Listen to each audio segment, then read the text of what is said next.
मेरे घर से और मेरे मुख्य सड़क तक जाने का जो रास्ता है बरसों से वैसे ही चल रहा है, काफ़ी पानी लग जाता है। आने जाने में बहुत कठिनाई होती है सारी ग्रामीणों को। ये कि हम कर देंगे, आज ही जाएंगे जांच करने के लिए। बोले हैं कि आपके जांच पुलिस प्रशासन से या चाहे किसी से भी मुझे कोई रिलीफ नहीं मिल रहा है। मैं रात में ही गोपालगंज कारागार से मैं अब आया हूँ। जो व्यक्तिगत या सामूहिक रूप से जो भी समस्याएं हो, सड़क की हो या बिजली की हो या फिर राशन कार्ड की हो या जमीन विवाद की हो या नल जल की हो, तो ऐसी कोई भी समस्या अगर सामने आएगी या शिकायत आएगी तो उसका निश्चित रूप से उसका हम इंक्वायरी। इसके हार्ट में प्रॉब्लम है, तो अभी हमने उसका अपॉइंटमेंट परसों IGMS पटना में करवाया है और उन जन समस्याओं के निदान के लिए, निराकरण के लिए यहाँ पर एक जन सुनवाई का कार्यक्रम हम लोगों ने रखा है, जिसमें SDO साहब, DSP साहब, थाना के, अंचल के सभी पदाधिकारी मौजूद हैं और अब तक लिए हम लोगों ने करीब 50 पिटीशंस को देखा है कि उनकी क्या समस्याएं हैं। उसमें अधिकांश समस्या है ज़मीन से संबंधित है, अभी तक पता चला है, तो उसकी हम जांच करवा लेंगे। कुछ मामले कोर्ट में भी विचाराधीन है, तो उसमें तो कार्रवाई होना थोड़ा मुश्किल है और कुछ मामले क्रिमिनल केसेस से संबंधित थे, गिरफ्तारी नहीं होने के संबंध में है, तो उसके बारे में DSP साहबान बैठे हैं, तो हम लोग यथासंभव उसमें भी कार्रवाई करवाएंगे।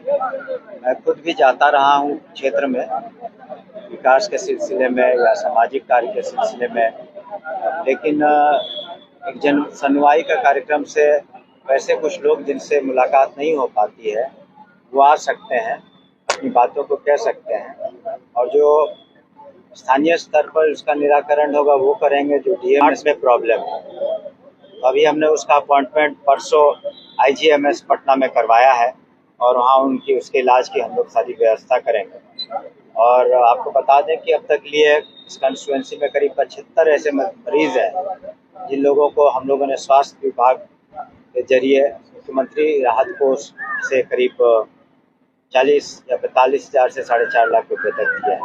तो जब आप जनता से रूबरू होंगे, उनकी समस्याओं को जानेंगे, तो बहुत सी समस्याओं का हम निराकरण कर सकते हैं। 2024 के लोकसभा चुनावों में नीतीश कुमार विपक्ष में उम्मीदवार होंगे प्रधानमंत्री पद के लिए। ये मानना आपका बिल्कुल गलत है जी। ये आपकी सोच हो सकती है, माननीय मुख्यमंत्री जी की सोच नहीं है, न पार्टी की सोच है। जो भी निर्णय लिए जाएंगे वो एक मत होकर निर्णय लिए जाएंगे।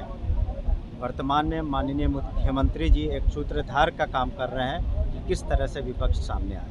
सर, आपके विधानसभा क्षेत्र में एक स्थानीय नेता अनाज आवंटन में घोटाले का आरोप लगा रहे हैं, इस पर आपका क्या कहना है? अगर ये जांच का विषय है, हमें पिटीशन मिलता, निश्चित रूप से हम जांच करवा लेंगे। पंचायत स्तरीय योजना जैसे कि नल जल परियोजना की भी एक समीक्षा की आवश्यकता है, जैसे कई वीडियो हमने कहा आखिर ये जन सुनवाई का कार्यक्रम क्यों रखा गया है जी। जो व्यक्तिगत या सामूहिक रूप से जो भी समस्याएं हो, सड़क की हो या बिजली की हो या फिर राशन कार्ड की हो या ज़मीन विवाद की हो या नल जल की हो, तो ऐसी कोई भी समस्या अगर सामने आएगी या शिकायत आएगी तो उसका हम निश्चित रूप से उसका हम इंक्वायरी को यही कहना चाहेंगे कि भोरे की जनता को इस बात पर विश्वास रखना चाहिए कि जो वर्तमान सरकार है न सिर्फ भोरे के लिए विकास का सारा कार्य करेगी, लेकिन पूरे बिहार के लिए कार्य करेगी। और हम वर्तमान सरकार भी माननीय मुख्यमंत्री जी की जो सोच है सार्वजनिक विकास की, समावेशी विकास की और महिलाओं का सशक्तिकरण की, शराबबंदी पर जो हम लोग की मुहिम है, तो इन सभी मुद्दों पर या स्वास्थ्य में या फिर शिक्षा में जो भी कार्यक्रम चल रहे हैं और तेज़ी गति से चलेंगे। और हमारा विधायक के रूप में ये प्रयास होगा कि भोरे की स्थिति और बेहतर, पहले से बेहतर हो। नहरों में पानी नहीं आ रही है, नहरों में पानी नहीं आ रही है, किसान बहुत ये एक समस्या है और हम लोग कुल मिला के वर्षा में कमी हुई है, इसलिए कल भी हमने जो मोतिहारी में भी समीक्षा बैठक की थी, किसानों की समस्याओं के बारे में भी समीक्षा बैठक की थी। और कल हमारी जो DM साहब से गोपालगंज में मुलाकात हुई, हमने कहा है कि किसानों की जो भी समस्याएं हों, और सरकार भी चाहती है कि त्वरित रूप से उनका निराकरण किया जाए। में कि हम अपने कॉलेज में थे हरियाणा, जिला सिरसा है, मुझे फर्जी केस में फंसाया गया है और मेरे भाई और मेरे मम्मी को, जबकि झगड़ा कुछ नहीं हुआ है। जिसने फंसाया उनको कैंसर है, गठौड़ स्टेट चल रहा है। वही स्थिति अपना दिखाकर प्रशासन को धारा 307 लगवा दिया। अब बोल रही है मेरे नहीं रहने पर 302 हो जाएगा। वही अब जबकि देखिए हम अपने कॉलेज में थे। मेरा ये प्रूफ है, कैमरा में दिखाइए। मेरा प्रूफ है।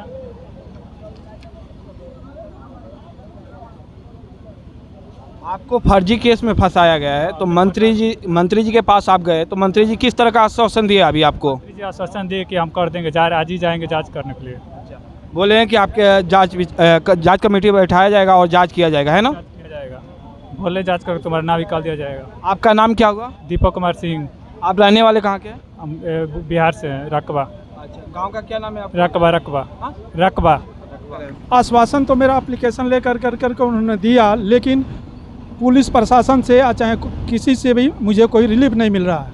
मैं रात में ही गोपालगंज कारागार से मैं अब आया हूँ। ये मेरा निशान भी है। और मेरा घर 27-28 तारीख को तोड़ दिया गया है और थाना में एप्लीकेशन दिया गया, कोई कार्रवाई नहीं हुआ। क्यों तोड़ा गया है घर आपका? वो मेरा भाई आदमी बुला करके रात में 12 बजे रात में और मुंह बांध करके सब मेरा घर तोड़ दिया गया है। थाना में फ़ोन किया गया, कोई देखने नहीं गया। तो घर टूटा है आपका? 27 तारीख को, किस 27 तारीख? इसी से, हाँ 27 अगस्त को। अब थाना में आवेदन लेके गए? थाना में मेरे परिवार वाले, मैं तो जेल में था। हाँ। और आज ही रात को मैं 7 तारीख को मैं आया हूँ जेल से, और आज मैंने देखा हूँ, तो इसलिए मैं जनता दरबार में आया हूँ। मंत्री जी क्या बोले हैं आपको? क्योंकि तुरंत इंस्पेक्टर साहब को दिए, बोले कि आप जा कर के जाँच कीजिए। यही आश्वासन मिला है। मंत्री जी का आश्वासन भरोसा है आपको? भरोसा तो है। मंत्री जी से मिलकर आ गए। जी, मंत्री जी के पास किस तरह का आवेदन लेकर गए थे? मेरे पास मेरे घर से और मेरे मुख्य सड़क तक जाने का जो रास्ता है बरसों से वैसे ही चल रहा है। काफ़ी पानी लग जाता है, आने जाने में बहुत कठिनाई होती है सारी ग्रामीणों को। उसको बनवाने के लिए मुखिया को कई बार आवेदन दिया गया है, मुखिया कभी सुने नहीं है। पिछले बार भी आवेदन दिया गया था, वो भी कुछ नहीं किए, ऐसा ही टाल दिए। और नया मुखिया हुए हैं, उनको भी कहा गया है, वो भी टाल दे रहे हैं। आप अपना नाम बताइए और पंचायत के नाम बताइए। जी, मेरा नाम बृजकिशोर सिंह, मेरे पिताजी का नाम स्वामीनाथ सिंह। जो सड़क की समस्या है पिछले कितने वर्षों से? पिछले 8 सालों से है। गाँव जो में कच्ची कुल कितने बच्चे विद्यालय हैं? गांव में लगभग वहाँ से 25 से 30 की संख्या में विद्यालय लोग जाते हैं, लड़के सब जाते हैं, और पानी लग जाता है, काफ़ी दिक्कतों का सामना करना पड़ता है। मंत्री जी से क्या आश्वासन मिला है? और मंत्री जी से अभी कोई आश्वासन नहीं मिला है, आवेदन सिर्फ दिए हैं। मंत्री जी के पास गए थे कि हमारा ज़मीन जो है जमाबंदी हमारे ससुर के नाम से है और उसका 1 टाइम रसीद हमारा कट रहा है और दूसरा कोई 1 महीना पहले उसको बेच दिया है। तो हम अपने ज़मीन पर काबिज रहे, इसी के लिए आवेदन दिए हैं अभी।